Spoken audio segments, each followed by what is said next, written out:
Clouds TV, empowering lives. Mimi mwenyewe nikienda huko nijihisi si yuko straight, sikanyagagi hapa. Nikifikiria in my heart I'm not completely straight, siwezi kukanyaga hapa, siwezi. Na kujaga hapa nikijua niko sawa. Na usiniulize ni nini hiyo vitu. Sasa ameanza kufikiria vitu zake. Vitu zioje shida ya urugo niki. Sasa ameanza kufikiria ni nini hiyo anakuwa amefanya ndio azikanyage hapa. Hapana, naweza kuwa nimeongeleza huyu mtoto vibaya. Naweza kuwa nimedanganyana, nimeabiana, niko hapa tu kwa kona. Niko sasa hiyo ndio naingia bathroom. Hiyo kitu yenyewe itanihukumu hata nikikuja hapa sitaweza. Ndio naonanga sasa na hepa naingia hivi nauliza kama kuna mtu mwingine wa kuhubiri. Kwa sababu bado sija repent. Ni nini? Afunike. Unanielewa? Heshimu madhabahu. Kuna sheria za madhabahu. Ndio naona mtu anaweza kukuja hapa. Si unaenda hata kwingine nakuta mtu anakuja hapa na anachukua bahasha. Akiona imenona vizuri anachukua naenda nayo. Lakini macho ya Mungu lazima itakuona. Huwezi kwenda bali, utairudisha tu hapa. Bwana Yesu asifiwe sana. Si niliwaambia siku moja wakati speakers zilikuwa pale zikaibiwa. Nikaambia mtakuja kujua ni nani aliiba. Mimi nikaikanyagia tu nikaambia Mungu, kwa sababu kuna occasion iko hapa mbele yetu. Na ndio isiharibike.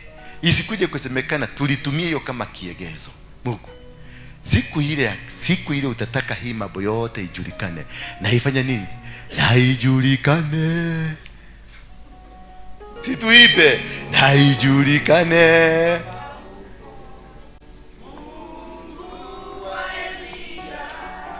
Na ijulikane kwamba upo Mungu. Ni sauti yangu mbaya, si ya uibaji. Sasa mnashindwa mtachukulia wapi? Usijali, hata mimi nitaiba. Mungu aliniambia ataniteremshia neema ya kuimba. Hiyo kipawa kama kuna kitu nilisucceed moja nayo Eldoret, kipawa hii ya kuimba ilikuja. Haleluya. Sasa sitakuwa nikisema hiyo. Sasa mpaka unashangaa. Haleluya. Harusi ilikuwa namna gani? Ilikuwa wonderful. Kuna mama moja aliniandikia akasema, please apostle, kama itawezekana take another leave ya 2 months. Atuwedi unatusubuaga hapa. Kumbe tunaweza kujipanga. So it was good. Thank you very much. Eldoret ilikuwa mzuri. We defeated you. Tuliwashinda. We made declarations and immediately the following day. Uliona Ruhuru na Ruto? Ishaweli. Yes. Hiyo ni kitu kingine Mungu alituteremshia. Itakuwa tukisema leo inafanyika. Immediately. Sio keti basi chini sasa. Usikilize maneno ya Mungu venye anataka. Na skrini nimekuwa mzuri, si ndio? Wow. Mpaka David alipiga picha hapa akatuma huko Bukoma. Waluya wote wanajua kule David anahubiriaka. But it is good. Yeah, I saw they respect you. Very good. And also Mungu awabariki wale ambao mlikuwa hapa during the wedding. May God bless you. Mnakumbuka kesho? Ni siku gani? Tulisema tutakuja mpaka na nani? Ukuje na bwana na bibi. Unasikia nani? Jen. Nataka ukuje na bwana na bibi. Wewe utakuja na bwana. Ukuje na watoto. It will be ceremony. Tutaweka hapa hii tutaitani itakuwa 5-star hotel. Bwana Yesu asifiwe sana. Mtakula kama 5-star. Well decorated. Na ni mimi nitapanga ndio Roda. Unajua Roda nafikiria kadi kuna kuaga na akili ya kupanga. na sao akitoka kwa hii ministry aende hapo nje, hiyo akili ya kupanga inakuondoka. Ni mimi najuanga kupanga. So anointing inaachilia. So tap the anointing. Bwana Yesu asifiwe sana. When you have a leader, okay. Mimi naogopa wa mama wa hii kanisa. Nimetekeleza tasheromo hiyo. Todo ukuhagurania ni dakika ereko. Uikara wewe kimangoto. Unakaga tu unaona akikukujia, unaona ile mguu amekuja nayo. Kama kuna mtu anakuaga hapa kanisani, nikiona kutoka na mguu ya kushoto, napitaka kada hai na ninaenda, maana anytime mlipuko itatoka. And that is how you understand your children. Bwana Yesu asifiwe sana. God is good. So tomorrow prepare to come and eat. To come and eat. Na iwa ugoka rucio. Ukuje ukule Beatrice. Ukuje baka na clan. We wikara gara kana wikara ako. Ukaginya na andu acio. Nĩwamona? Ya colleague. Tiano thoni ucio. Uyo niguo thoni uri wa bata. Ukuje na ya colleague. Tunawakumbuka. Nani? Huyu pia ni colleague. Huyu ni colleague. Good. Ulete makoligi wote. Unajua maana jina colleague? Colleague ni yule mtu umemfanya kazi na yeye. Ni kisugu problem. Ninajua kwao kuna ito pale Karadi. Karadi ni Ngarua. Karadi ni Ngarua. Na huko watugeni ndio wengi. Sasa Kisugu yao na watugeni. Bwana Yesu asifiwe sana. I love you so much. I love you so much. Baba, asili ilipunguka. Hiyo ndio test ya kwanza tunafanyanga hapa. Kuja. Test ya kwanza tunafanyanga. Unajua hii ministry si kama ministry ile umezoea. Nisikilize sasa. Nikwambie, hii ministry si kama zile zingine. Hapa linakuwaga ukiona hawa ni makrimino tupu hizi unaona hapa. Hizi ni makrimino tupu, ni watu mahadiko. Kuhandle watu hawa lazima wauzie uoga kabisa mpaka watii. Umeona? So na wewe pia unakuja na ukrimino. Sasa ukikuja lazima ukrimino ifanye nini? Bendera yako iteremshwe ya hapa ikwe juu. Sasa niliona umeshikwa na hasira kwa sababu umeambiwa utazungumziwa baadaye, ukatoka na hasira ukaenda. Sasa tulia. Jamaa alitoka na hasira na akaenda na akakabia mama yake nikute na huko mbele. Bwana Yesu asifiwe sana. Hapa tunavumiliana. Hii ministry ni ile ya Yesu original. Yesu hakukuja kwa sababu ya wale watu wazuri. Na kama wewe ni mzuri, tafadhali you don't belong here. Ondoka uende. Mundu mwega kukutimwe. Wewe ni mzuri. Na wewe? Yesu hakukuja kwa sababu ya wale watu wazuri. Na kama wewe ni mzuri, you don't belong to this church. Wewe ni wa hii church hapa chini. Hii hapo chini. Uende huko. Hapa tutaki watu wazuri, tunataka watu wale wanataka kutengenezwa. People who are ready to be made. People who are ready to be completed. Because all of us we are not complete. Simeona juzi Mungu amenipandisha, nimefika 10%. My salvation is 10%. I'm so happy. Ninaenda nikiongezewa pole pole. Ninaenda nikikua. Najua kuzuri reda. Tia gwetuaga tukomaga matuine. Na nitukueme tuwe yako yote. You see now, watu wengine wanajipenda, wanasema ni kama ukiona kama Nancy hapa, ukiona akitembea hapa, wewe muulize swali huyu. Utaona ataongea na lugha ya biguni, maana alishuka biguni leo asubuhi. Tena jioni apade.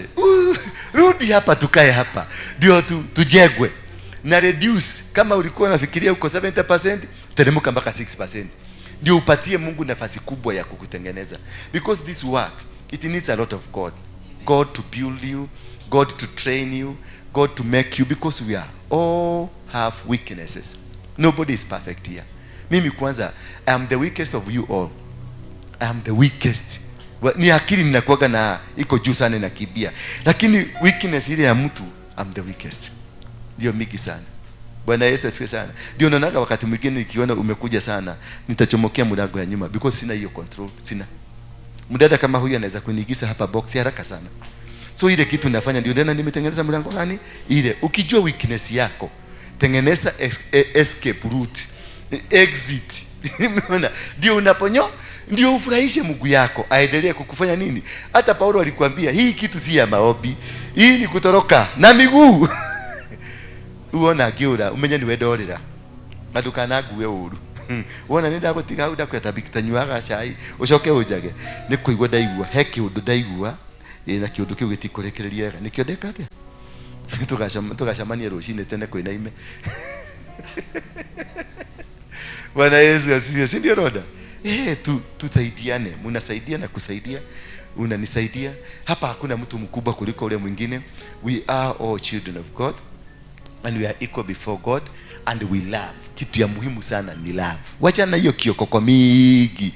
Wengine naona mpaka kuogea wanaogeaga na kiokoko, wakipolisi wakipuruta hewa ni kiokoko, wakitoa nje ni kiokoko.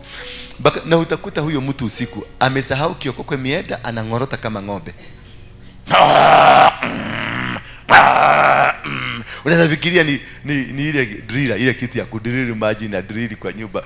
Kumbe na sasa hiyo ndio anaanza kusema, anaanza kuongea maneno usiku. Unajua wale watu wanaongeaga usiku kama wamelala. Kama mama huyu sasa ametukasirikia, ameshinda si hubiri. Hiyo ni mahubiri nafanya. Mama anasema wacha story mingi tuhubirie.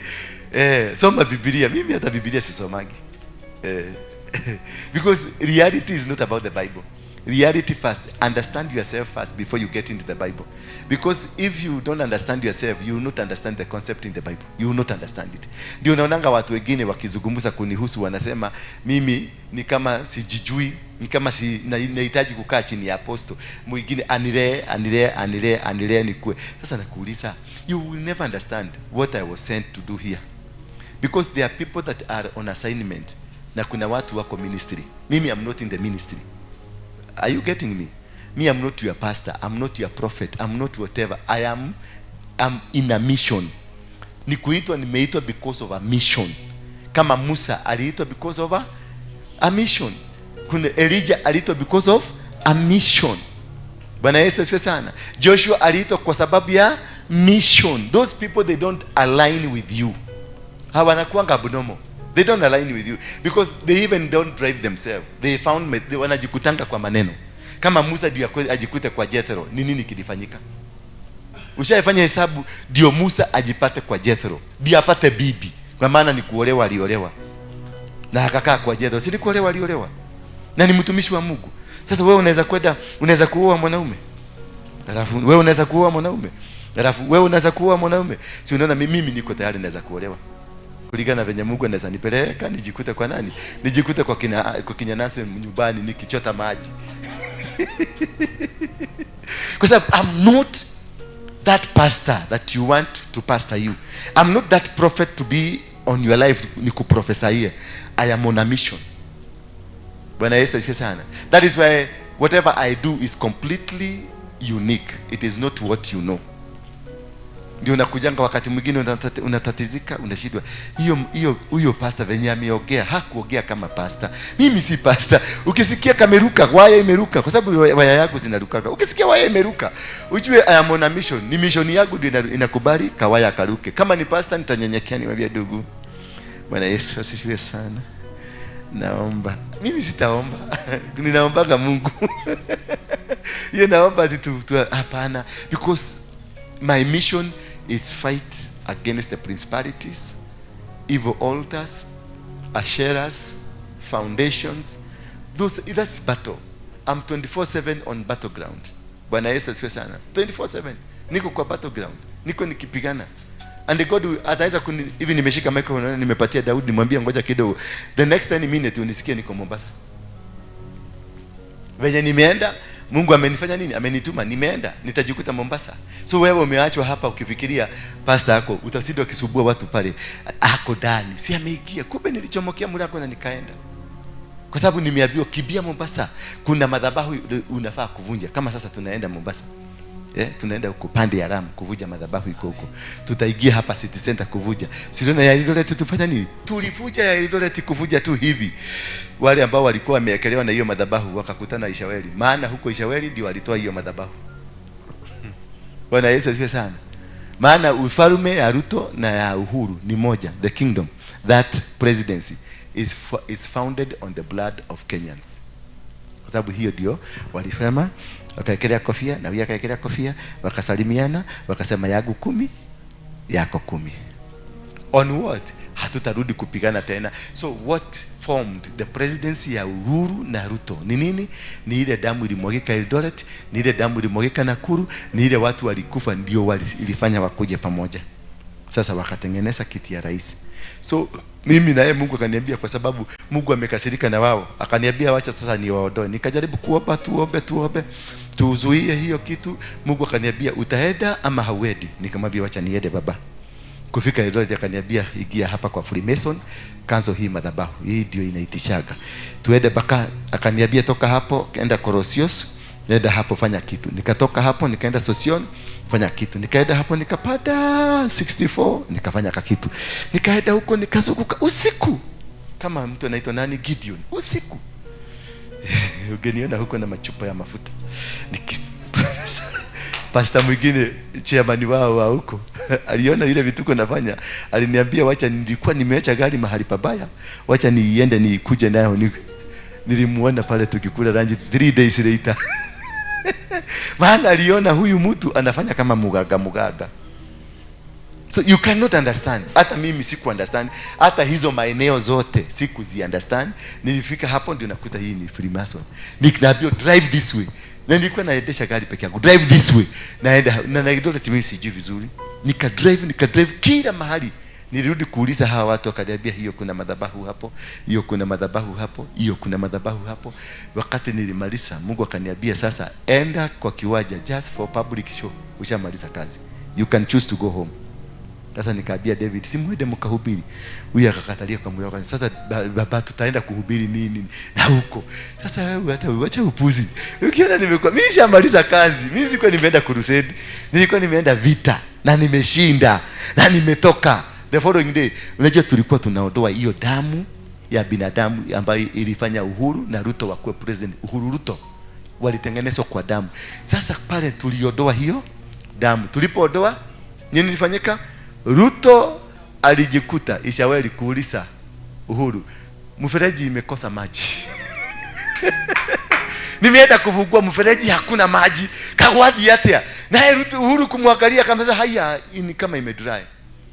Wakashikana mkono wakaambiana sasa tuende home. They are on their way home together. Hiyo shida yote hata Raila watakutana pamoja. Those three wote home. Then God will raise his people that will be righteous people. Bwana Yesu asifiwe sana. Nuna nikalikuwa kitu kadogo. Hata Daudi ajui tulikuwa nafanya hivyo. Daudi alikuwa anangangana na microphone ya apostle isiguswe na mtu. Alikuwa anangangana na security, huyu jamaa anakuja na anakibisana na gari yangu. Ananichuka kutoka kwa geti ya kiwanja mpaka mahali naenda kupaki gari. Sasa nikashidwa kuke guothe no kodagere no koda, nani alikuwa ananichuka? But you did a very good job. Thank you very much. God bless you. You are being trained. Kuna siku moja utakuwa in a position ambayo is good. Thank you. God bless you. Let us tuangalie. I have ever taught this but nasikia nirudie tena. I am not built to break. That is my topic tonight. I am not built to break. So kama mtu anaitwa Roda Dego alikuwa anafikiria huko tukienda hatutarudi, tumerudi. Tuliambia Lilian Kamau mwenyewe Lilian tuende huko. Unajua hapo hiyo kiwanja hapo tulikuwa tumeweka majukwaa. Hiyo ni shamba ya baba yake. Baba yake ndio hiyo Munyaka yote ni shamba ya baba yake. Na ndio walikuwa founder wa Eldoret. Ndio waliinua madhabahu ya Eldoret. Unaambia mtu tuende, akaniambia hapana, kage kanyaga huko kage finywa. Maana ni adui, tukienda na yeye tukienda kama adui. Ndio nilimpatia kazi mingi hapa akae hapa. Nikamwambia hakikisha harusi iko sawa. Maana tunaenda kubomoa madhabahu ya baba yake kama Gideon. Bwana Yesu asifiwe sana. I am not what? Mbona wamerudisha hii? Nani amerudisha hii? Hiyo the synagogue main altar itolewe hiyo. Mwambie hivyo.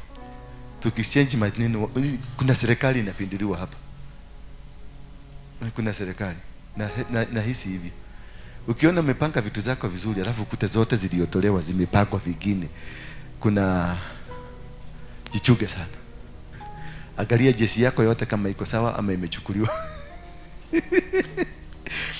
Let's look at the book of Daniel chapter number 3 from verse number 12 tutaenda mpaka 20. Daniel chapter number 3 from verse number 12. Mwambie mwenzako I'm not built to do what? To break. Kama mnangoja ni break, dura a break. Kama mnangoja dura a break, you are in for a rude shock. You will not find me there. Hata wewe mwenye ambaye tunatembea na wewe, nobody will be able to break you. Nobody. At whatever situation, whatever condition it is, God will always make you be strong. But you have appointed some Jews to help Daniel govern Babylon, the towns around it. Their name are Shadrach, Meshach, and Abednego. Underline first. But you have. But what? Done what? Sasa macho mko nayo msome pale. Wacheni kuangalia hii sasa. Look there. Na ndio niliona nilitoa hii ikuje hapa ndio watu waone kule. Sasa unaona serikali na wao umeenda kulala jana, serikali ikipinduliwa hapa.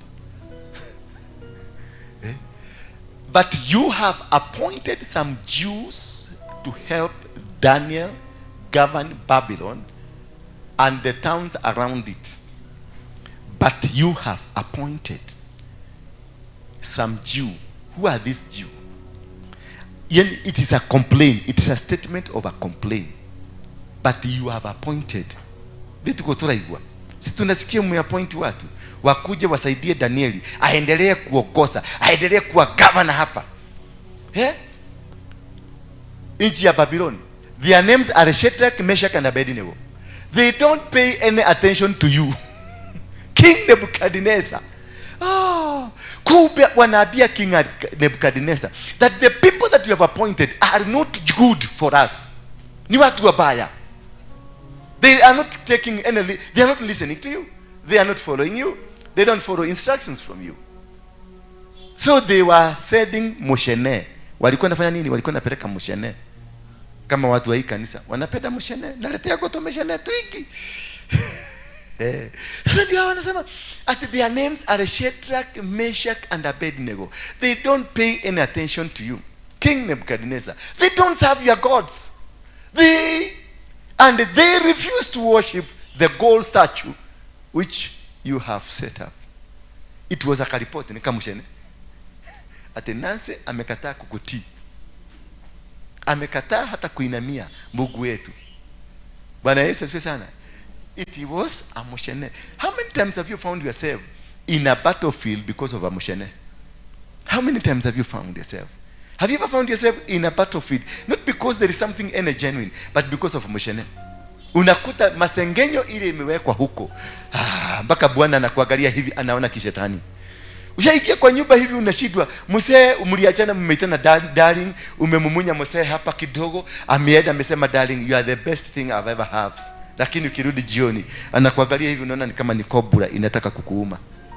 Kumbe kama shene kali aliwekwa na sister yake. Kama shene kali aliwekwa na mtu mfanyikazi. Kama shene kali aliwekwa kalikuwa kabaya. Akirudi mpaka na feel na likoge. Gitumia hiki. Unakuta mpaka amechange mpaka style ya kuwalk. Venye atakubox ukiingia. Ukiingia tu hi darling, maana ulimwacha kama umemuita darling na kama umeuma hapa kidogo. Sasa unafikiria unakuja kuuma hapa na kucomplete my dear. Ukienda kumkaribia na kuambia wewe cha ujiga, toka hapa. Ateneke darling. Unasikia kofi pa, na ingine pa. Unamuuliza nike, kareke. Hapo ndio unasikia kama machugu inakushika mara moja, unagudhukira kahio, unamupiga moja ya kitubo. Mnaanza kungangania mada na assault. Bwana Yesu asifiwe. Because ya kamushene. Tumushene ni tubaya. Wache niwaambie, wachana na haka kamushene. Hakana nguvu, hakana neema, kanaweza kuharibu mambo kubwa sana. Haka kamushene mnakuwa nako. Kwanza hawa watu wa hii nyumba hii, tumushene wacheni tu. Please wacheni tumushene. Tumushene ni tubaya, tunavujaga. Na hata kule biguni hatuna sifa. Bwana Yesu asifiwe sana. And 20 verse 13, please. Nebuchadnezzar burned with anger. Baada ya kamoshene. I see now. He got burned with anger because ya kamoshene. Hebu inua mkono wako kama wewe ni mtu wa kamoshene. Inua mkono juu. Mtu wa kamoshene inua. Kama ushaifanya kamoshene inua basi juu. Mungu anakuona. Mungu anakuona tu. Okoka tu, wacha tuokoke tu. Inua tu mkono straight. Kama ushaifanya kamoshene. Kamoshene tu. David wewe ni mtu wa moshene. Sisi wote hata mimi nilikuwa nimeinua. Hata mimi nakuwa na moshene yangu. Na unaona huyu he burned. Kamoshene kanajenganga kitu inaitwa nini? Anga. Because the motive ile nikuja nimekwambia huyu dada venye alikuwa anasema jana. Huyu dada ni kupandisha hasira zako so that you can get out of yourself. Once you get out of yourself, whatever the reaction ambayo utafanya, it will be out of context. So you will cause to do things that initially baada ya kamoshene na anga kuteremka chini utaanza kujiuliza, why did I do this? But have they achieved? Yes, they have achieved. Or whatever they wanted to against you, they have achieved it. They wanted to bring you down, they have achieved it. They wanted to bring emotions za kufanya wewe ukasirike, they have achieved it. They haven't huduma yako ianguke, they have achieved it. They have achieved by Akamoshene. Nana Nebukadnezar burned with anger. He sent for Shadrach, Meshach and Abednego. Ametumana. Na hajui ni Moshene ameambiwa, hajui kama ni ukweli, lakini akashikwa na moto baada kusikia atikada hizi tiki ina merera gai wakwa. How now? How hawatainamia Mungu wetu? No. He got so angry. There are people who will get so angry because of you. There are people who get so angry because of good work you are doing in the ministry. There are people who get angry and therefore they will send Akamoshene. Dio apostle akifika hapa asikie ile maneno unafanya akasirike. So it is very important for you to control your anger. When you get such an information, don't react to the information. Control your anger. Just sit down, mwambie thank you.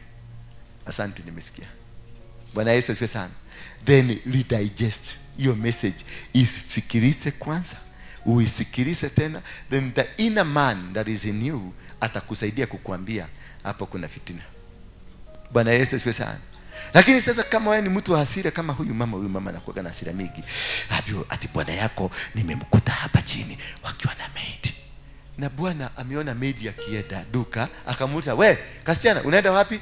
"Naenda dukani." "Kufanya nini?" "Kununua fulani." "Unaenda kununua maziwa gapi?" "Nimepatiwa na mam, nikanunua maziwa moja." "Basi shika hii 1000 ununue maziwa na uende pale kwa ile buchari tunaenda kasi unaijua, ununue kanyama alafu uende." Sasa hiyo time ya kuongea, maana ameona msichana ameenda. Badala afike nyumbani tena msichana akuje tena akatumia akili, akaona hii safari ikwemo.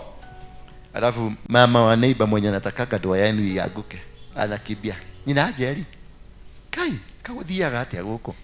"Guko guthia gati." "Kai, mwali wa ithe witu." "Kai, Jehova, nitakurai." Ithe wa ajali parugamite hare na house girl. Anyitete house girl yogu. Amu mumunya dali watere ni unaitaka damu munyu oguo. Uri amu mumunya. Bwana Yesu asifiwe sana. Mama na yeye kwa sababu hana time ya kuongoja kutaka kujua ni nini kimefanyika, anaruka juu, anaongoja kwa mzee akiingia mzee anakiingia huko, si mzee atakujaga na igiaka hivi. Mama hawafanyagi haraka kureact, wana prepare ground. Arume ni nyamu ni kwa ria ciaragia. Sasa ukisikia kawaibo kameko arume ni nyamu ni kwa ria ciaragia, unajua ni kubaya. Kama wewe ni mzee, chomoka kidogo. Tembea ukute sasa temperature. Kasichana kakikuja na nyama yake na tumayai 10 ya kichwa. Ulienda wapi? Nilikutuma saa ngapi? Ulienda wapi? Ulienda kufanya nini? Sasa mzee akikuja kuna nikiramulia, si mimi nimemtuma. Yena kwa meno. Wewe ukomanga na maid nikige. Unasikia language imebadilika. Ati unaambia bako na raraka na maid. Na kamaid ni kukatuma nyama. Na nyama ile yako mwisho wa mwezi kwa. Ni ile nyama inakuliwa kwa mwisho wa mwezi. Baada ya sala likupatikana. Sasa imekuja. Nyama umeipigisha chini, mayai umepigisha chini, maziwa chini, msichana umeagusha. Msichana yeye anakuwekelea gumi na mateke. Unaanza kusema alinigoka hapa.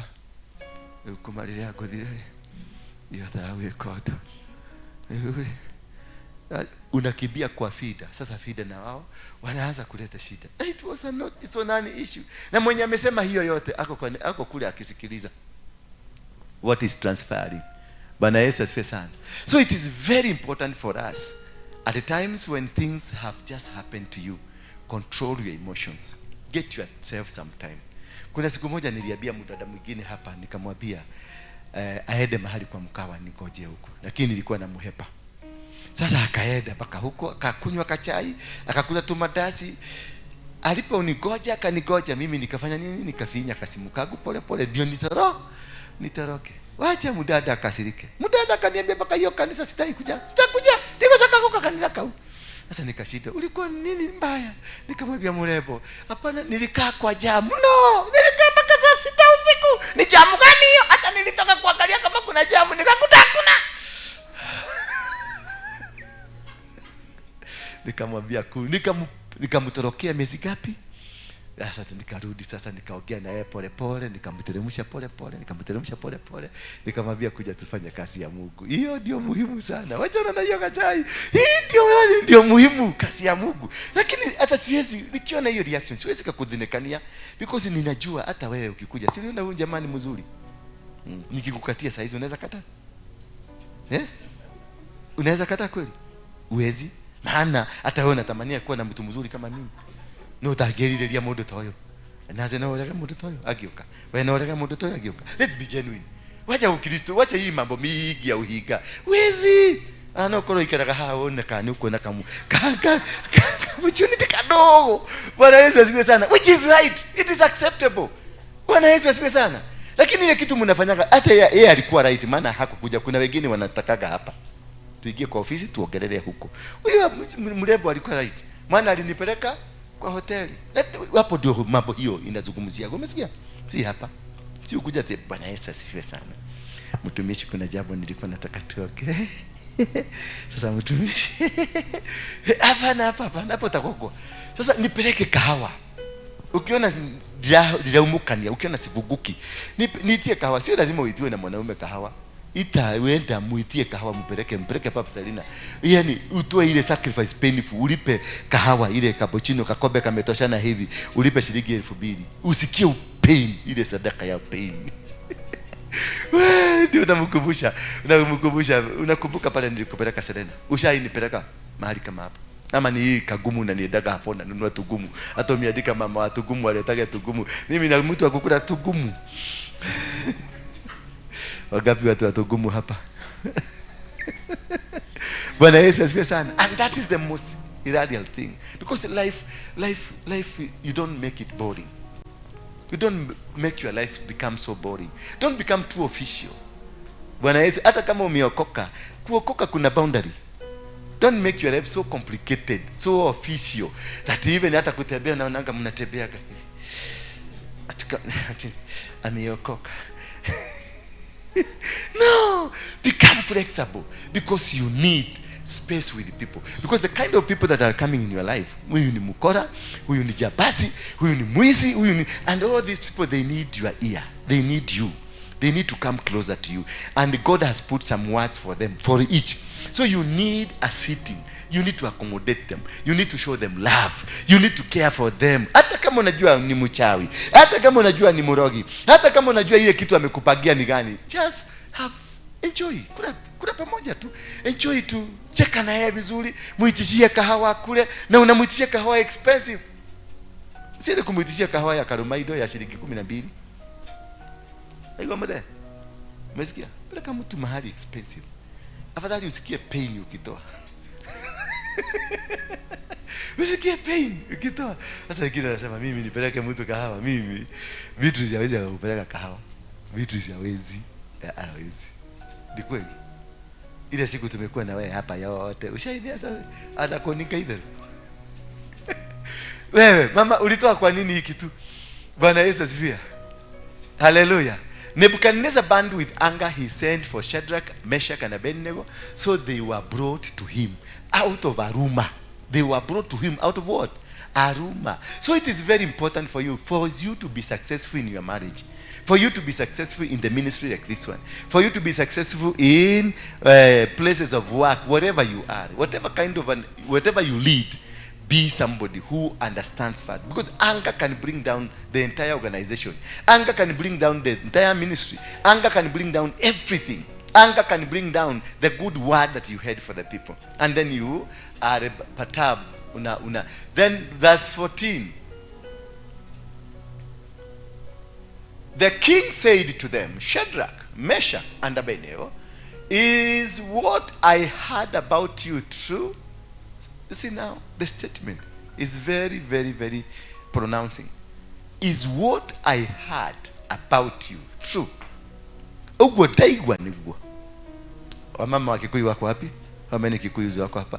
Ogwo daigwa niguo. Atia. Don't you serve my gods? Don't you worship the gold statue I set up? Hizo ndizo tulienda kubomoa kule. Bwana Yesu sasa Moi. Unajua we have never si Ruto huyu mnaonanga tulipigia kura. Yule anatawala Kenya anaitangwa Loibon. Samoi ule Loibon. Yule alikatwa kichwa. Hiyo roho yake ndio iko. Sio akajamaa kuna ujasiri kanasema lazima mlipe kodi. Kanaiba life. Kwa sababu akajali. The king said to them, Shadrach, Meshach and Abednego, twende bere. Unaye jamani. You will hear the horns, flutes, zithers, lyres, harps, pipes, and the musical instrument. When you do, fall down and worship the statue I made. If you will, that's very good. But if you want, you will be thrown out once into a blazing furnace. Then what God will be able to save you from your powerful hand? What God? Ni Mungu gani atawasaidia? Because if I decide to burn you, if I decide to put you into this fire, mutachomeka mkwe jivu.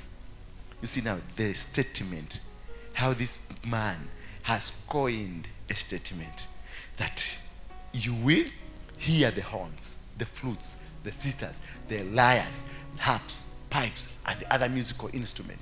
When you do, fall down and worship the statue I made. These are the good things coming with worshiping an idol. The good thing will come that with the worship of idols. This is what the king is telling them. This is what you will hear.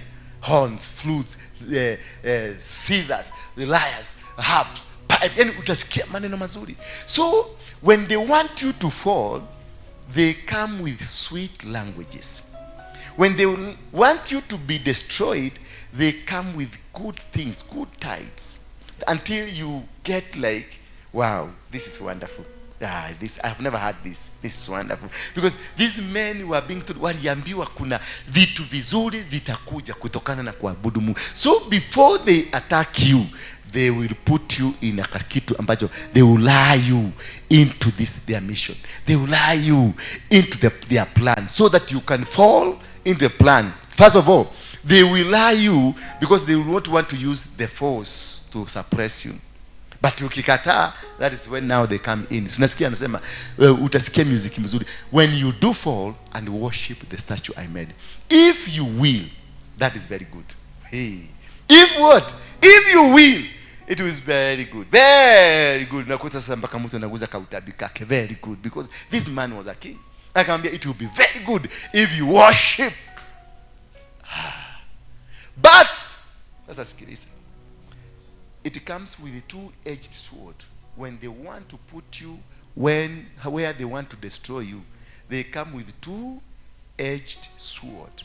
One is to persuade you, and another one is to make you, to subdue you. So, but if you want, you will be thrown at once into a blazing furnace. Then what God will be able to save you? Because all the gods I control. What God? Ni Mungu gani atakusaidia? Who will help you? Because I control every other God. I control them. So the people that plan to destroy your life, they control some bits of your life. They control your emotions. This man is trying to play around with the emotion. So you learning or doing wrong against what the principles you have, one thing, they have to win you against your emotions. They have to control you. They have to manipulate you. They will make you be subdued so that you can be subjected into their will. So when the devil is about to attack you, the devil will bring good tides, good things, good promises, good wordings, nice things. But if you refuse to eat what he has brought to you, he will hit you very hard. Bwana Yesu asifiwe sana. you will be thrown at once in the blazing furnace. Then what God will be able to save you from the powerful hand? Who? Nebuchadnezzar. The powerful hand of Nebuchadnezzar. That is how your enemies have planned against you. They have plan A and they have plan B. Plan A is to make you get into them peacefully, and plan B is to force you get into them. Verse 16. Shadrach, Meshach, and Abednego replied to the king. They said, King Nebuchadnezzar, we don't need to talk about this anymore, because they understand themselves. That is when you have grown-up people spiritually, not grown-up babes. These are spiritual sons. When you have a church that has sons who have grown up, this is their statement that you will say. Shadrach, Meshach, and Abednego replied to the king. Then he said, Nebuchadnezzar. They didn't even call him king. Nebuchadnezzar, we don't need to talk about this anymore. You don't, because you are mature. You are a son of the kingdom. Already you have matured. But if you find yourself compromising and being involved in situations that are compromising, it shows that you have not yet matured. Until you mature, this is now how any mature person will release, will not care who you are, will not care what is going to happen, will not care what you say. You will say as it is, because you know you have a bigger God.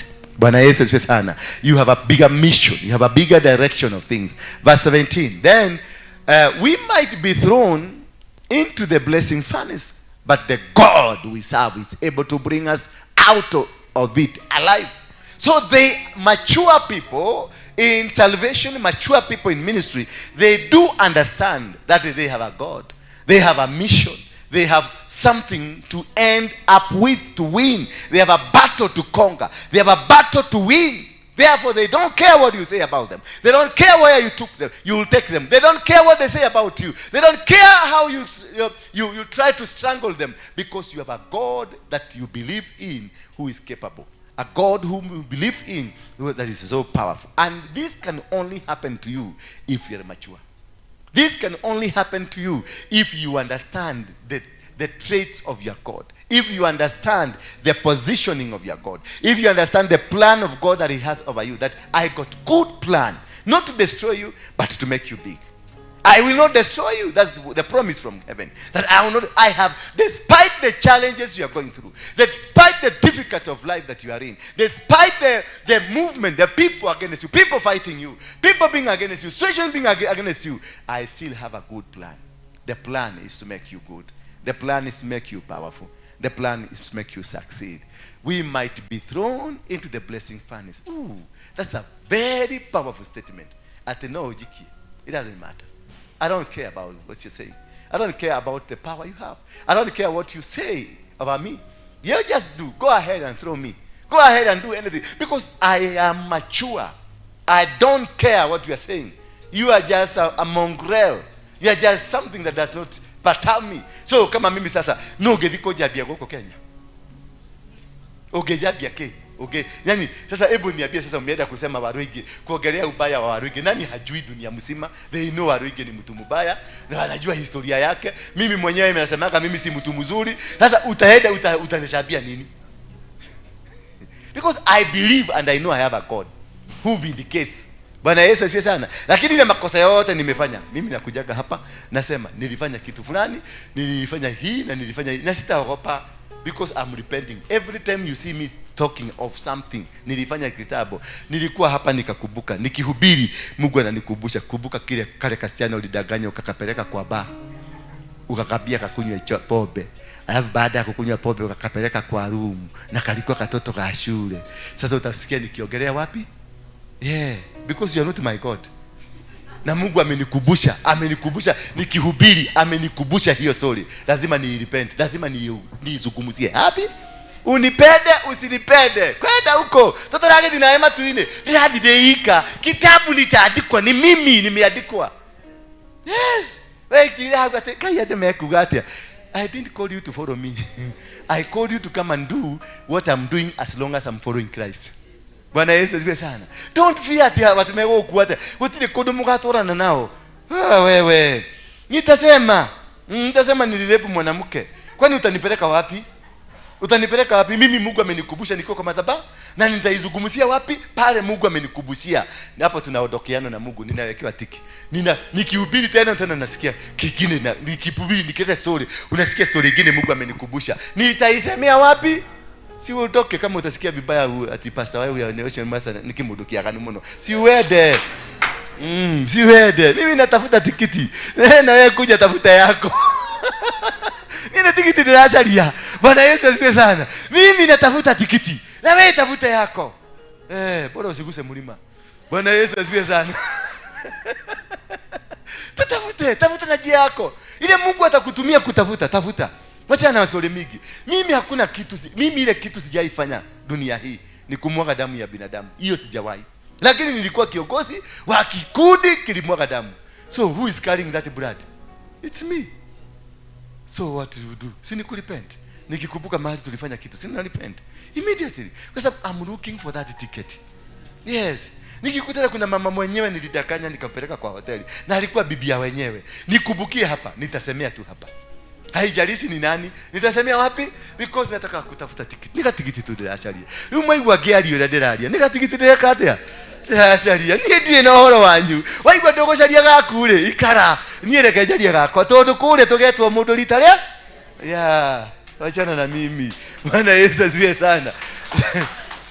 But the God we serve is able to bring us out alive. The God I serve doesn't matter who you are. It doesn't matter what you say about me. It doesn't matter what you can be able to stand ati ondoka ati apiti hapa. The God I serve atakukanyaga tu na hakutajulikana kama kuna kitu kilikanyagwa. Maana the God I serve is a mighty God. Is a God that controls. Is a God that has power over everything. Bwana Yesu asifiwe sana. If you can be able, and that statement can only be understood by a mature person. Mwenye amekomaa kiroho. Mwenye amekomaa. Mkikomaa kiroho mkomae vizuri, hamtakuwa na shida mingi. Mkiona huyu akipindua mdomo hivi kwa sababu ya makasiriko, hautajali. Utamwambia pindua hiyo ingine. Ukimaliza na hiyo, pindua hiyo ingine. Maana umekomaa. Hautakuazika, hautasikia vibaya, hautasikia ni kama amekufanyia kitu. No, hebu niite upo hapa. Mimi nitaenda nikisema upo inaongeaga na nini? Hata hivyo kwa nini? Na mimi naenda zangu na sitakosa kusoma Bible. Sitakusoma kwenda kwa Mungu niambie Mungu Baba, wewe ni Mungu, unastahili kuabudiwa. Wewe kibaki uko na maupo za nani zako? Wewe koma ambie mwenzako koma hapa. Hii ndio inakupeleka biguni. Biguni ni bali. Biguni ni bali. Hii safari ni mrefu. Kuunderstand na kukaa. Ndio understand watu wengine. You must hii dunia huwezi kukaa peke yako. Kuna mchawi anywhere. If you are serving God, hapa kwa hii kanisa hii tunaserve. Kama ni Mungu wa kweli tunaserve, lazima kuna wachawi hapa. Hapa kuna wasegenyaji. Hapa tuna watu wa kudukana visu hapa. Kama hawako, you are not serving God. Ukakosa mtu wa kuongea maneno yako, you are not serving God. Ukakosa mtu wa kukuduka kisu, you are not serving God. Because you are in bed with the devil. Why is the devil not attacking you? He's not attacking you because you're in bed with him. Bwana Yesu asifiwe sana. And that thing can only be known by mtu mwenye amekomaa. Bwana Yesu asifiwe sana. Mtu mwenye amekomaa katika ulimwengu wa kiroho na anajua vita zikikuja direction hii, unajua God is testing you on faith. Vita ikikuja on this side, God is testing you, anataka kufanya kingdom financial. Tupesa tote tunafinywa. Na juzi tupesa tulikuwa twigi sana. Mpaka ulikuwa naitia watu kama utaroka wakuje, makazi ninaita kama utaroka ndio uwapatie. Immediately kwa inakatwa. Sasa unaanza kuomba. Yale makazi nilikuwa napigia, wakisikia hauna wanakublock. Unajaribu kuita huyu, unajaribu kuita baka mwingine ulikopesa pesa, unaanza kuomba Baba, ninakuomba mufanye Baba akose amani mpaka niletee pesa. Ni ulio hotile. Osho nilone hicho kaginya inini leratura ni ulio shoniro. Maana God is preparing you. Angalia majaribu ambayo unayapitia. God is preparing you for that line. That is your line. To know your ministry, look at how ile karaini Mungu anakufinyia. Kale karaini unafinywa, that is your ministry.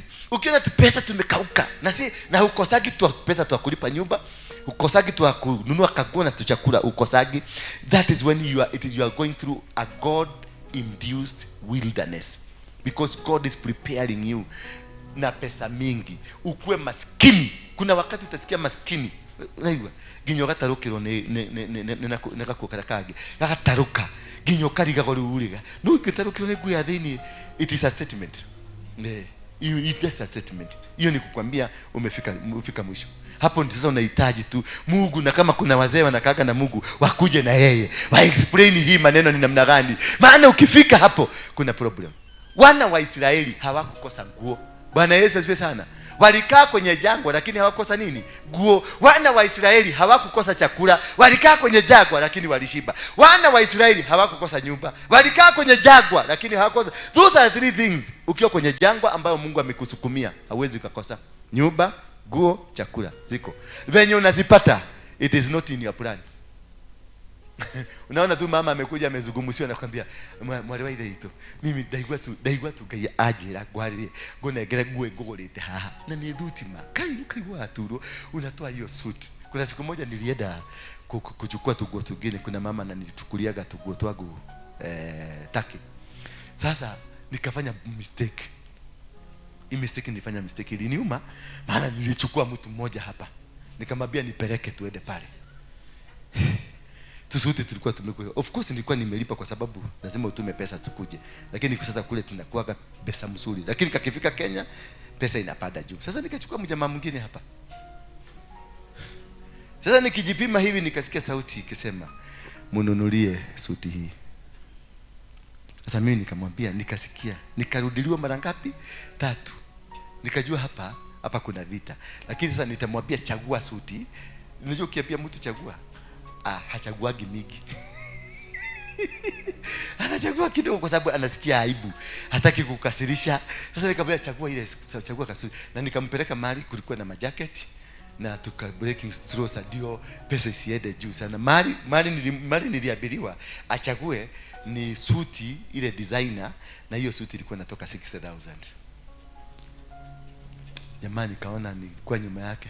Sasa nilikuwa najikasa, unajua kijikasa hivi asiende huko. Jamaa alisema nataka hii. Nikasikia kajaso kepapa kanatelemka. Nikamwambia ndio jipime. Lakini kama ukijua uliniuma. David uliniuma.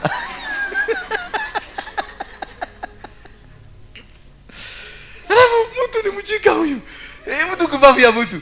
Hiyo suti ya 60,000. Alienda kaiweka kwa karai, akiiosha. Sasa ilikuja hapa iko na mkia kama ile ya kondo. Sasa angalia hapa karibu nimshike nimpige ngumi za kichwa. Suti imekaa ni kama imejaa nini? Imekujika, maana alienda kuosha na kwa karai, ukamkuta kwa karai akiosha suti. Suti ito na wodo vimeni.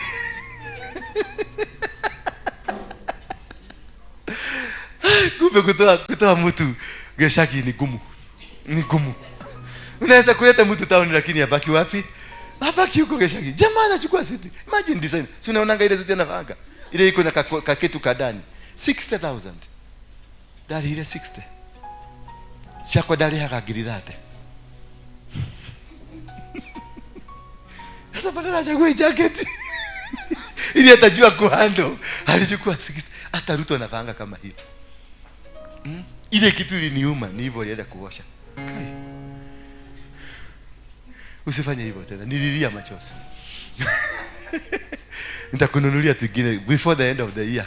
Nitakununulia tusuti tugine tuwili. You must be smart. Bwana Yesu asifiwe sana. Hey. Naye kutoka siku hiyo nalete yako tu magosi. Uliona kuna zingine mpaka ulikuwa umesikia kiwaru ukutaka kunipatia. Mtu amelete ukasikia kiwaru ukasirusha huko. Watu wanaleta tu magosi. Hizi unaona hivi? Smart. Simuona of late ni kumekuwa smart. Tu shati tuzuri, designer shirts. Tia korona na koge, njoo ni wake waru. Sina anakuwa smart. Si mimi, ni mama kama huyu anakuja, ananiletea kashati. Na sasa namwambia ukuje kama umeficha, usijulikane. Maana huyu Roda akijua umeniletea shati, kitu ya kwanza lazima usiku hiyo ataota hiyo shati ikiwa na nyoka ndani.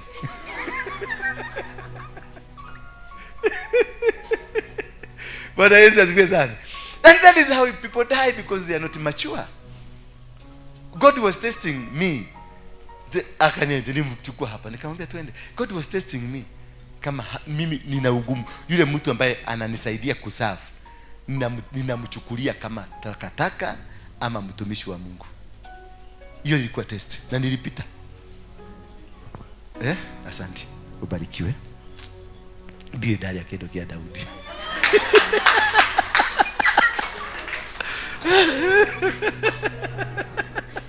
Bwana Yesu asifiwe sana. And he will save us from your powerful hand. These people are not scared because one thing, I'm speaking about maturity. Kile kitu nazungumzia hapa mnielewe, it is about maturity to serve God. Maturity to understand your God. That maturity part is very important. Sio kiokoko. Kiokoko, watu wengi hapa wana kiokoko kia ujinga. Baka kutembea ni ujinga, kuzungumza ni ujinga, kufikiria ni ujinga. Maturity to understand you can confront a king without fear because you have a God. You can confront a situation without fear because your God is powerful. You can confront whatever they say about you without fear because God is with you. Bwana Yesu asifiwe sana. You don't run away from a situation. You confront the situation with your God. Wakati Daudi aliona Goliath, aliambia Goliath, wewe. Maana mpaka brother zake walimuuliza. Maana Goliath, Daudi kalikuwa kadigiriri. Ilikuwa sisimizi. Kalikuwa kitu kadogo sana in front of Goliath. Mpaka watu wakakuja. Wafilisti ambao walikuwa wasaidiwe kupigana, ni Wafilisti ama ni wa Israeli, ambao walikuwa wasaidiwe na Daudi. Ama ukiona mtu anamkuja kukusaidia vita, si unafurahi? Sasa wao ambao walikuwa nasaidiwa vita walistuka, wakashindwa. Kaka nako kaumako. Mabrother za Daudi wakamuuliza, wewe ninaona nikikilia, unaona hii ni nini? Wewe uko na akili mzuri. Bwana Yesu asifiwe sana. Mpaka Saulo mwenyewe alikuwa nasaidiwa, akauliza, wewe nake umanako nikigeke. Sasa angalia watu ambao wanataka kusaidiwa, lakini they are not mature enough to understand that a hand of God is more powerful. In your situation that you are in, a hand of God is more powerful. You don't get scared of kings. You don't get scared of whoever that says anything against you. As long as you know you are serving your God, as long as you are within the boundaries of your God, as long as you are within the seasons of God, as long as you are within the timings of God, don't be scared. Don't be afraid, because it will come to pass.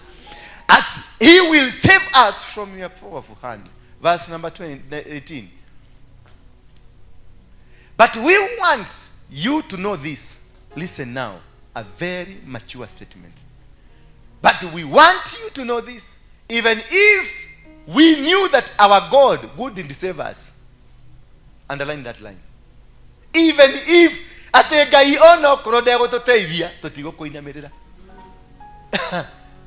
that is now a calling of a mature Christian. Tiacha hii kiherehere yako, umekimbia Gatoroni imekataa kusikilizwa, ukakimbia Heaven's Gate hukusikilizwa, ukakimbia Hollywood hukusikilizwa, umekimbia hapa kwa Warigi hata hapa hutasikilizwa. Because God cannot feed an immature person. God cannot bless an immature person. God cannot fight for an immature person. God cannot be in a position to sustain an immature person. He only sustains people who are mature. He only sustains maturity, because he wouldn't use a vessel that is not mature enough. You have to mature. You have to grow. Utazeeka. Watu wengine wamezeekea kanisani na walitabiriwa wakiwa na miaka 15 ati wao ni manabii. Na sasa hata nywele yote ya black imehama. Na meno huko nyuma imeanza kuhama, kutoka kwa nyuma kikuje kihama.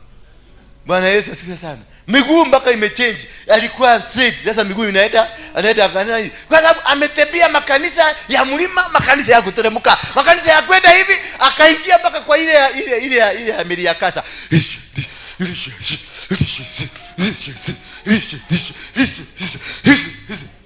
Mpaka miguu imekaa na basho. Bwana Yesu asifiwe sana. Because of failing to sit down, upatue chakula, bado unakunywa maziwa. Ondoka kwa maziwa, tafuna getheri kwa wakaba mkule madhokoi. Bwana Yesu asifiwe sana. Tafuta getheri, hama kwa maziwa sasa. You are not yet that kabreed kakuendelea pampiwa. Ati lazima nikuja nikuwekelea mkono ndio maneno ikuwe mzuri. Hapana. If you are mature enough, you know how to tap. You have to get it. These guys, they were not with a pastor. Hawakuwa na bishop, hawakuwa na dora. Walikuwa wao watatu na wakasema, hata tukijua Mungu wetu ametukataa, hatukufuati. That is maturity now. That is how to stand in the principles of the kingdom of heaven. And you will win every battle because you have glorified your God. The moment you glorify your God, God will glorify you before your enemies. God will fight them that fight you. God will destroy that destroy you. God will win battles for you because you have made him the king over you. Bwana Yesu asifiwe sana. But we went you to know. Hiyo statement irudie tena. But tusome pamoja. But we want. Anaongea na nani? Anaongea na Ruto. Na unajua Faruku hako hapa amesimama hapo. Unaweza kudisappear any moment. Bwana Yesu asifiwe sana. But we want you to do what? To know this. Ni kwedo menyo. Nataka ujue hivi. That is a mature person. That's a mature Christian. That's a person who is mature in the faith. That you can stand any demon in front of you.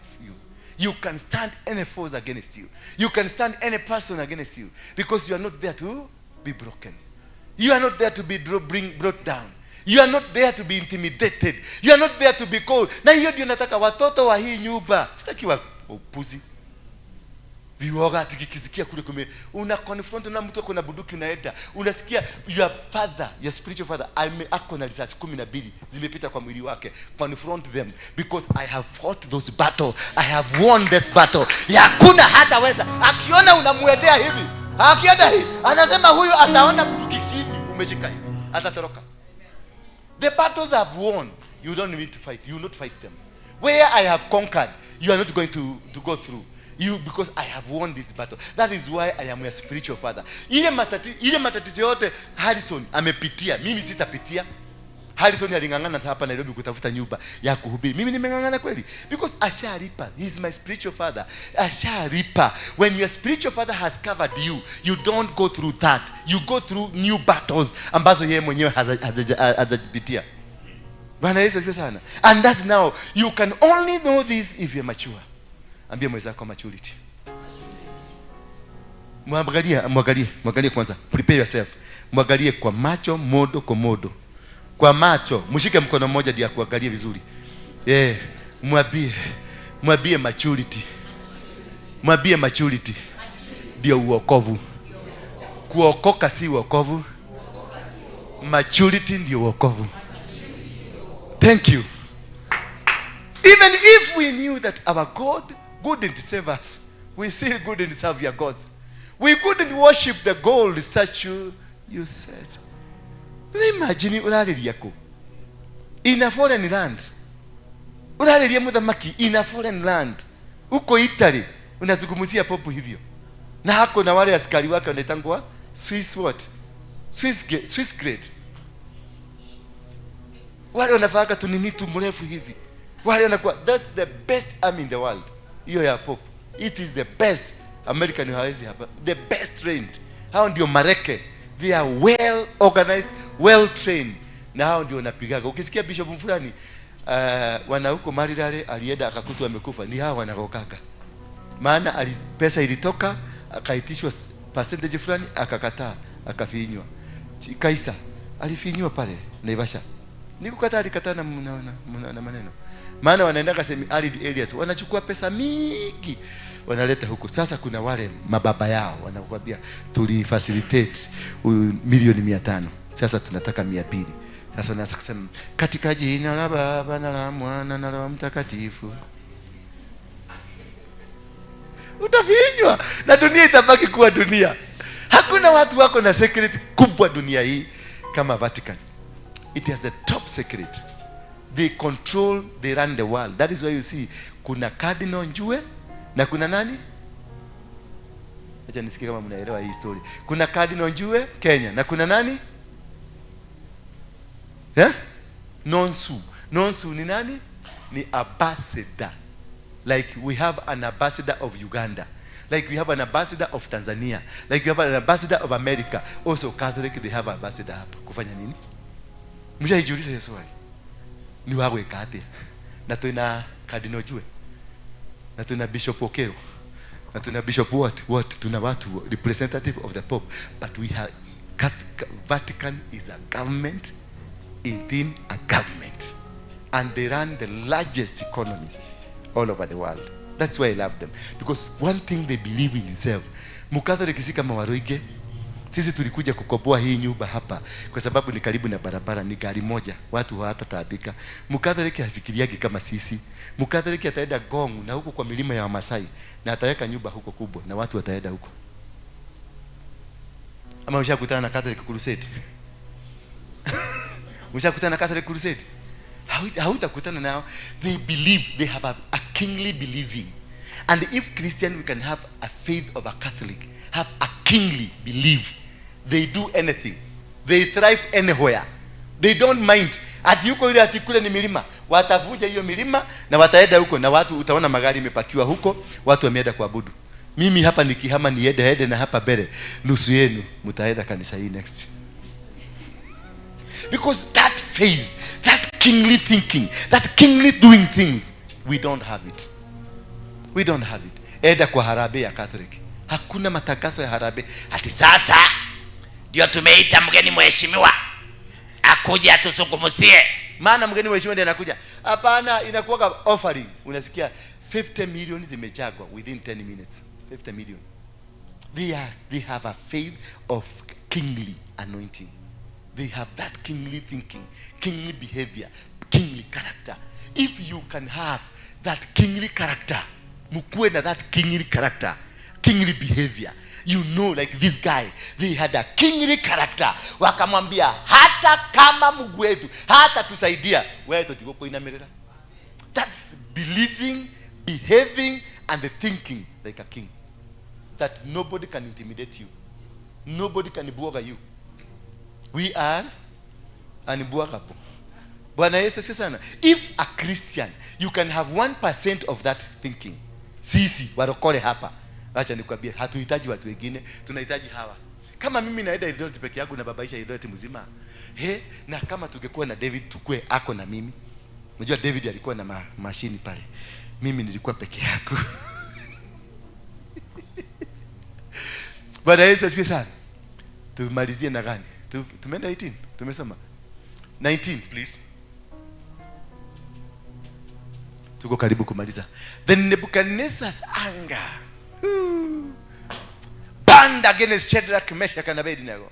That is how they will be so angry with you. If you portray the image of your God to them, if you let them know that your God is great, if you let them know that nobody can intimidate you, if you let them know that you have a God that is superior, who am I second area? Shadrach, Meshach and Abednego, they were not scared. The look on his face changed, and he ordered that the furnace be heated even 7 times hotter than usual. 7 times hotter than usual. Because of anger. Kuona wewe unaweza kudharau Mungu yangu. Unaweza kudharau madhabahu yangu. Unaweza sasa uniambie Faruku akitushika kama saa hii. Toge kwa leo. Toge kwa taishi. Lakini wanajua wanadili na nani? Ni ex Mogeke leader. Aliyekuwa kiongozi wa kundi haramu. Mwenye aliingia police station ya Central akang'oa na kabeba bunduki zote. Najua gani niliingia hapa police station ya hapa. Nikabeba bunduki zote. Nikaingia kule kwa shetani mwenyewe kwa Freemason pale Nyerere. Nikaingia huko. Ile kitu tu nilistua ni moja tu. Naogeaga hiyo, naangalia hapa, naangalia nyuma. And he ordered that the furnace be heated 7 times hotter. It doesn't matter how hard they are going to hit you. As long as you have a God, as long as you believe in your God, as long as you have a kingly thinking, you don't get scared of them. You don't even boast about them. You don't even think about them. You don't even imagine they have done anything. Verse 20. You don't even think they have done anything against you. Or even they watakufanya anything. No. He also gave some of the strongest soldiers. Wacha watoe mpaka hawa watu. Watoe wale wa strongest. Aliwatoa wale the strongest. Because these people have challenged and he has never seen a challenge like this one. If you challenge your enemy using your God, they will be defeated. Goliath alienda akakuja mpaka akauliza wewe, nikukosa umekosa kitu ya kufanya? Nikigatigiti kaka. Akamwambia wewe unanikujia na nguvu zako na watu wenu na majeshi yenu, lakini mimi ninakuja kwa jina la Mungu. Hallelujah. Alikuwa na the kingly thinking, kingly character, kingly anointing in him, that he knew my God will never lose a battle. Bwana Yesu asifiwe sana. He knew that my God is a winner, is a conqueror. He also gave some of the strongest soldiers in his army a command. He ordered them to go tie up Shadrach, Meshach, and Abednego. Then he told his men to throw them into the blazing furnace. 21. There is no statement you will see they try to resist, because they believed, I have a God. That is spiritual maturity.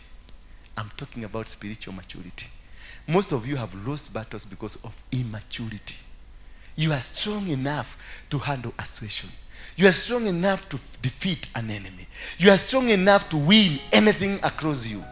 But because you are immature, that is where you are trembling. He also gave that 21, please. Amakuna. So they were tied up. Then they were thrown into the furnace. They were wearing their robes, pants, turbans, and other clothes. Kwa hivyo walikuwa na priestly garments. Bwana Yesu asifiwe sana. So what destroys our faith, our stand, it's because our priestly heart is worn out. Our priestly mind is not with us. Our priestly body is not with us. Therefore, these guys, they were wearing their robes, their pants, their turbans, and other clothes. They were still serving God. Wherever they were serving God. Whatever they were doing, they were serving. That's, they knew we have not walked away from God. Therefore, if God walks away from us, then it will not happen. It can happen.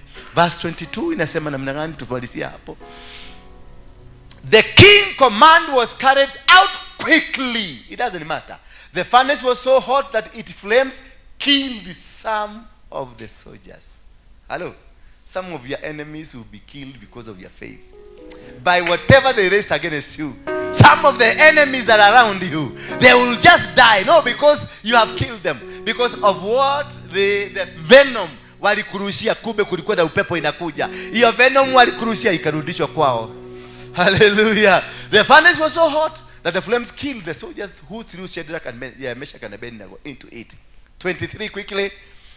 So the three men were firmly tied up, and they fell into the blazing furnace. These people were firmly, bado walikuwa wameshikwa. Usijalishwe na what kind of a challenge you're going through. You may be tied by a strong challenge. You may be tied by a situation that hata watu wote wamekuhurumia. But there is a God in heaven. You all need to be mature and understand there is God in heaven. Verse 24. The king Nebuchadnezzar leaped to his feet. He was so amazed, he asked his advisors, didn't we tie 3 men up? Didn't we throw 3 men into the fire? Yes, we did. They replied, 25. The king said, look, I see 4 men walking around the fire. They aren't even tied. The fire hasn't even harmed them. The 4th man looks like a son of the gods. Hallelujah. That they are walking is as though there is nothing that is happening with them. If you believe in this God and live with this God, you will walk on earth as though there is nothing that has happened. Unaweza kuwa milala njaa, lakini anybody akikuona mdomo anaona uko sawa, umekula kanyama, kumbe ni mafuta ile ya kukama ng'ombe umejifaka. Bwana Yesu asifiwe sana. This is God who is powerful. This is God that is so special. 26. A God that we serve is mighty God. A God that has never and will never be defeated. A God that will always conquer battles for you. A God that will win as long as you show him the maturity in you. Then the king approached the opening of the blazing furnace. He shouted, Shadrach, they will mention your name. Remember, this is the time he's mentioning their names. They will mention your name. Because they have seen you have conquered. They have seen you have won. They will come and represent themselves before you. That Meshach, Shadrach, and Abednego, come out. You who serve the most high God. Them that they were worshiping the idol. They will come and proclaim, you are high God, because you have done it. You have won it. Bwana Yesu asifiwe sana. So they came out of the fire unscorched. Verse 27. The royal rulers, high officials, now listen how you will make them move. The royal rulers, high priests, high officials, governors and advisors crowded around them. They saw that the fire had not harmed their bodies. Not one hair on their head was burned. Their robes weren't burned either. And they didn't even smell like they were in a smell. Just imagine that maturity I'm talking about. You will come out a strong person. You will come out a very powerful person, irrespective of the challenges that you have gone through. The challenges were to make you powerful. The challenges were to make the rulers and the king to come and see your God, so that they can turn. Maybe the challenge that you are going through is meant to change a person's faith. It's meant to change the nation of Kenya. It's meant to change the people around the world. It's meant to change your family. It's meant to change their society for good. 28, please. Then Nebuchadnezzar says, may the God of Shadrach. Tusimame kwa miguu yetu. May the God of Shadrach, Meshach and Abednego be praised. May your God, who was with you in the sickbed, who was with you when they were locking your house, who was with you when they were fighting you, who was with you when they were just destroying you, may the God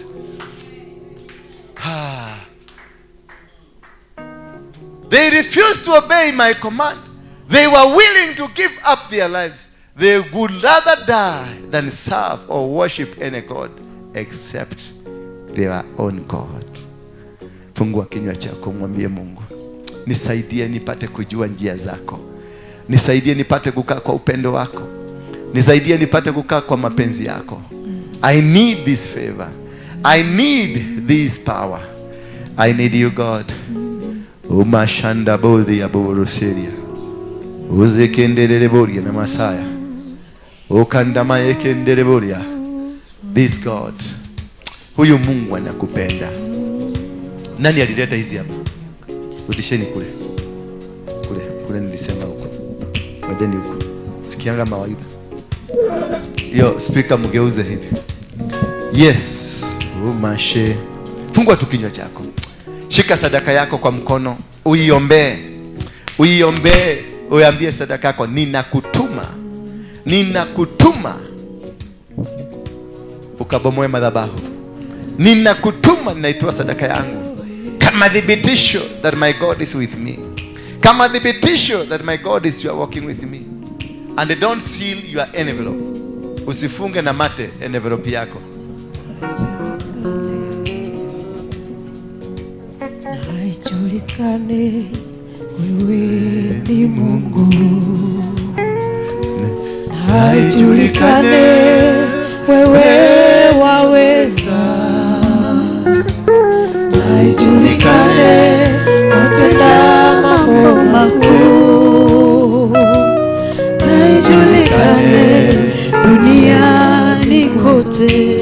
Naijulikane, naijulikane wewe waweza. Naijulikane wewe waweza. Naijulikane watenda mambo makuu. Naijulikane duniani kote.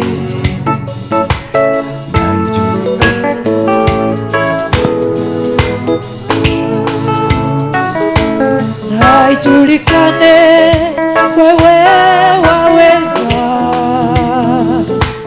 Naijulikane watenda mambo makuu. Naijulikane duniani kote. Naijulikane, naijulikane wewe ni Mungu. Naijulikane wewe waweza.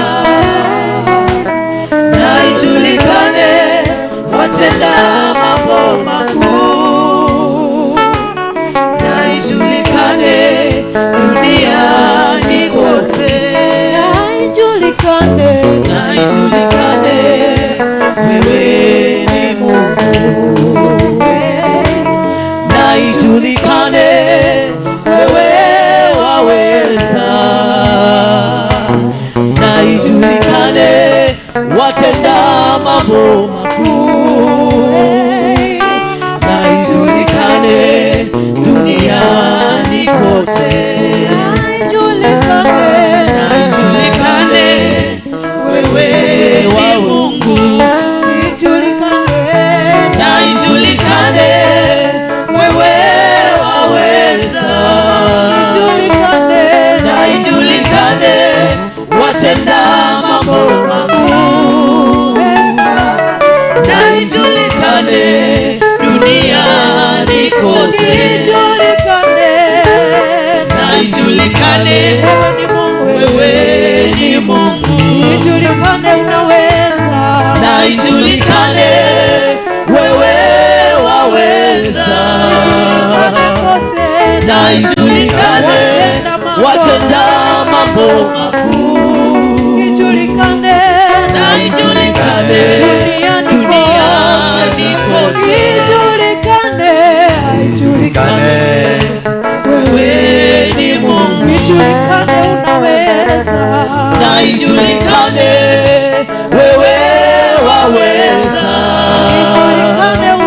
na ijulikane watenda mambo makuu, na ijulikane duniani kote, wewe ni Mungu, na ijulikane wewe ni Mungu, ijulikane unaweza, na ijulikane wewe waweza, ijulikane unatenda na makuu, ijulikane watenda mambo makuu, ijulikane, na ijulikane duniani kote, ijulikane wewe ni Mungu, na ijulikane wewe ni Mungu, ijulikane unaweza, na ijulikane wewe waweza, ijulikane na unatenda, ijulikane watenda mambo makuu,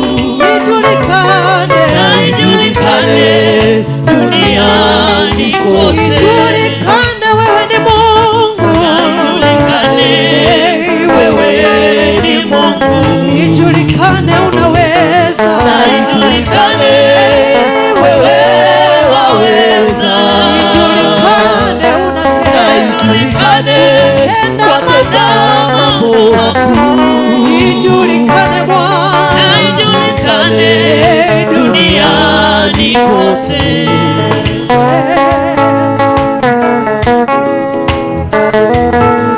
ijulikane, Ijulikane, ijulikane Bwana, ijulikane Baba, ijulikane watenda mambo makuu,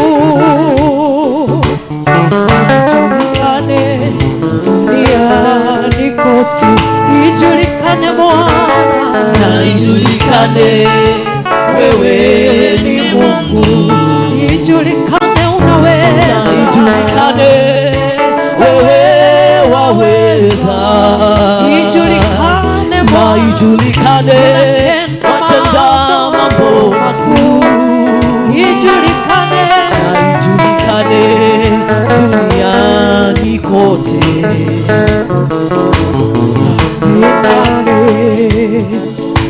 amen, amen, amen,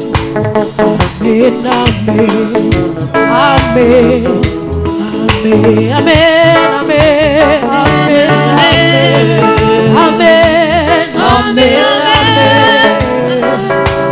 amen, amen, amen,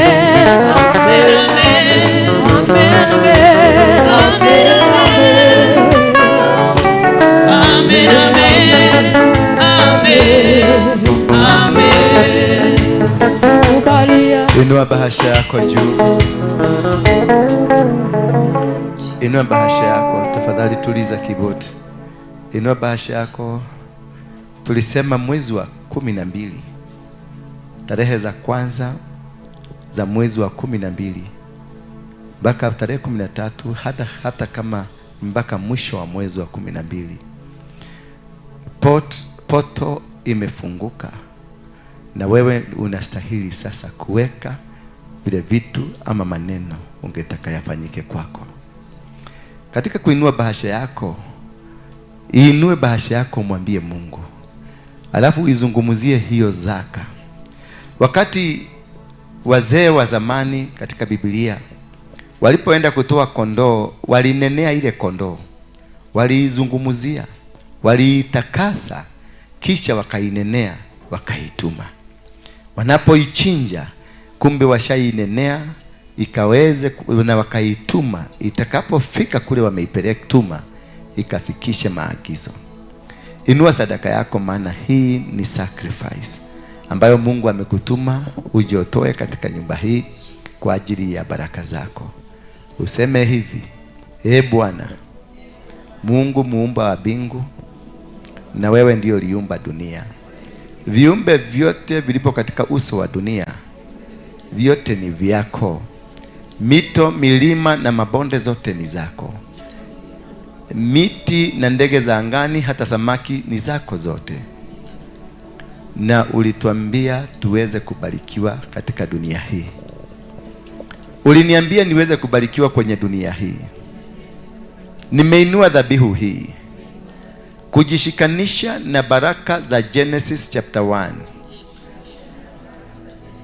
verse number 26, verse number 27 na verse number 28, ya kwamba kutoka leo nitakuwa mtu wa kubarikiwa.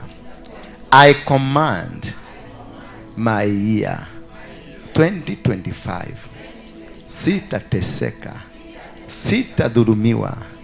Hata kukakuwa na kiangazi, bado nitavuna kama Isaka. Hata kukakuwa hakuna chochote kinafanyika, hata kukakuwa kuna moto mkubwa, bado wewe Mungu utabaki kuwa Mungu wangu. Haitajalisha walionipangia, walichonipangia, bado nimeinua dhabihu yangu hii. Kama vile Abraham alikuinulia dhabihu kule kwenye mlima Moria, na alipoinua ile dhabihu ulisema ya kwamba umeapa eti Abraham utabarikiwa maisha yako yote, uzao wako utabarikiwa, maadui wa uzao wako watashindwa. Na ukamwambia Abraham, utaongezeka kama mchanga wa baharini na kama nyota wa angani. Na hivi nimeinua sadaka hii kama sadaka ya kuteketezwa. Ninaunganika pamoja na Abrahamic faith na Abrahamic victory na Abrahamic successes. Kutoka leo maadui wangu wameshindwa. Kutoka leo maadui wa biashara yangu wameshindwa. Kutoka leo maadui wa huduma yangu wameshindwa. Kutoka leo maadui wa familia yangu na ndoa yangu wameshindwa. Maadui wa watoto wangu wameshindwa. Huduma yangu itanawiri, itang'aa. Mwaka 2025 nitavuna kama Isaka kukiwa na kiangazi. In Jesus name we pray. Somebody say amen. Fungua kinywa chako sasa, kamilisha hiyo statement umeambia Mungu. Kamilisha. Unapokamilisha, lete sadaka zako hapa. Ilete hapa sadaka zako. Ninasimama kwa neno lako. Wekelea tu hapo. Wekelea sadaka zako hapa. Unaponena maneno ya kudhibitisha, kuweka hayo maneno wakfu, kuweka hayo maneno ya kuwe na nguvu. Lete sadaka zote mkaziweke hapo chini.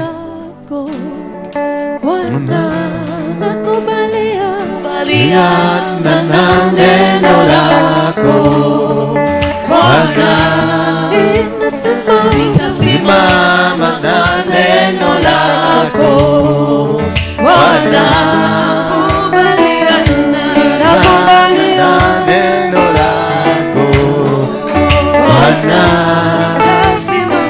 nitasimama na neno lako. Lolote ambalo unalitaka Mungu akalifanya limefanyika. Whatever that you wanted God to do for you. Neno lako Bwana, nitasimama na neno lako Bwana, sema nako Bwana,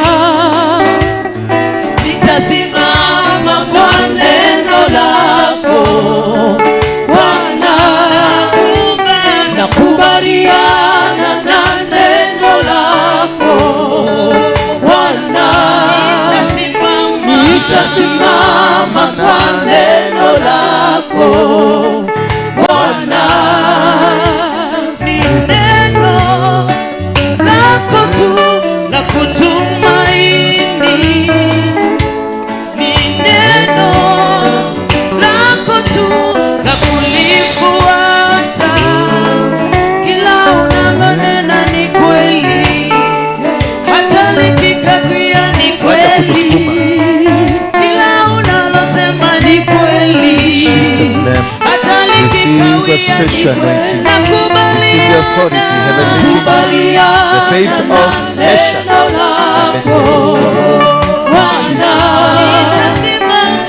Nitasimama na neno lako. May God hear your supplications. May God hear your prayers in Jesus' name. Nakubaliana na neno lako Bwana, nitasimama kwa neno lako Bwana, nakubaliana na neno lako Bwana, nitasimama na neno lako Bwana, nakubaliana na neno lako Bwana, nitasimama na neno lako Bwana, nakubaliana na neno lako Bwana, nitasimama na neno lako Bwana, nakubaliana na neno lako Bwana, nitasimama na neno lako Bwana, nakubaliana na neno lako Bwana, nitasimama kwa neno lako Bwana, nakubaliana na neno lako Bwana, nitasimama na neno Abrahamic blessings. Bwana, nakubaliana na neno lako Bwana, nitasimama na neno lako Bwana, nakubaliana na neno lako Bwana, nitasimama na neno lako Bwana, nakubaliana na neno lako Bwana, nitasimama na neno lako Bwana, nakubaliana na neno lako Bwana, nitasimama na neno lako Every covenant that was entered into you be broken in Jesus' name. Every covenant that was entered by the devil into your life is broken in Jesus' name. In Jesus' name. In Jesus' name. In Jesus' name. In Jesus' name. In Jesus' name. Receive it. Receive it. In Jesus' name.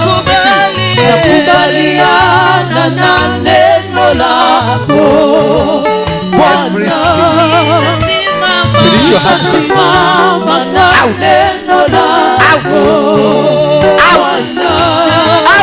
Spiritual husband, go. Kubaliana na Come out. neno Come out. lako. Come out.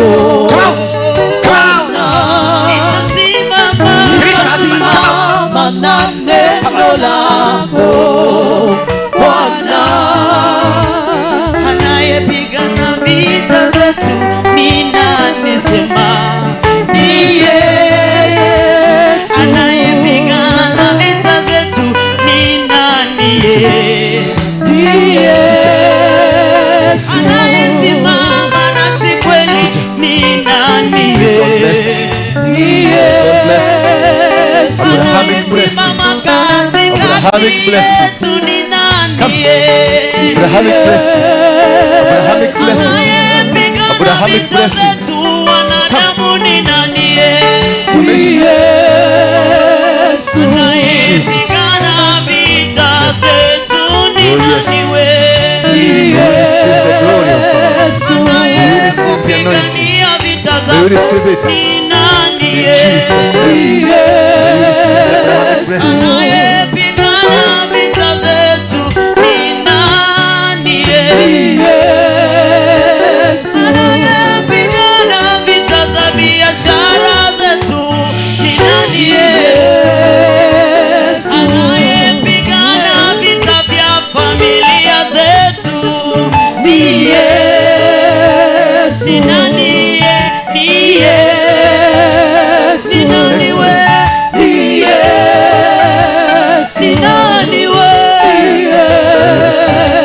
Ni nani we? Oh, ni nani? Yesu. Ni Yesu. Simama mwenyewe Bwana, simama mwenyewe Bwana, simama mwenyewe Bwana, simama mwenyewe, simama, Simama mwenyewe Bwana. haleluya, Simama mwenyewe Bwana. Simama mwenyewe God bless you. Bwana. haleluya, Simama mwenyewe Bwana. simama Yesu, Simama mwenyewe. I wanted to finish with everybody here. Nobody's coming to my office, please. Where's this girl? This small girl, ameenda wapi? Yes, this small girl. Wewe, kuja.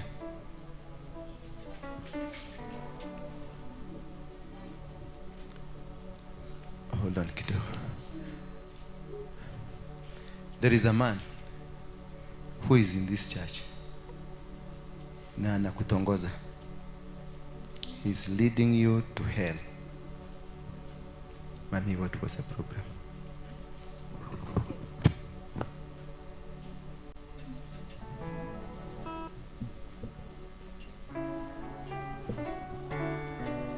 Okay, thank you.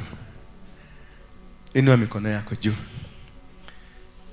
Sema, Yesu, mwana wa Mungu, ambaye uliwekwa kwenye msalaba kwa ajili ya dhambi zangu. Ninaomba msamaha wa dhambi zangu. Ukaniongoze. Unitenganishe na maovu. Nikuwe chombo cha kutumika kwa nyumba yako. Na kwa dunia hii. Niongoze. In Jesus name. in Jesus name, Amen. amen.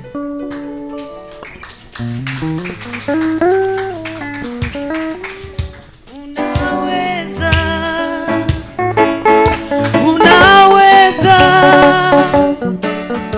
unaweza, unaweza, hakuna jambo lililo gumu la kukushinda. Yesu sema Unaweza. Unaweza.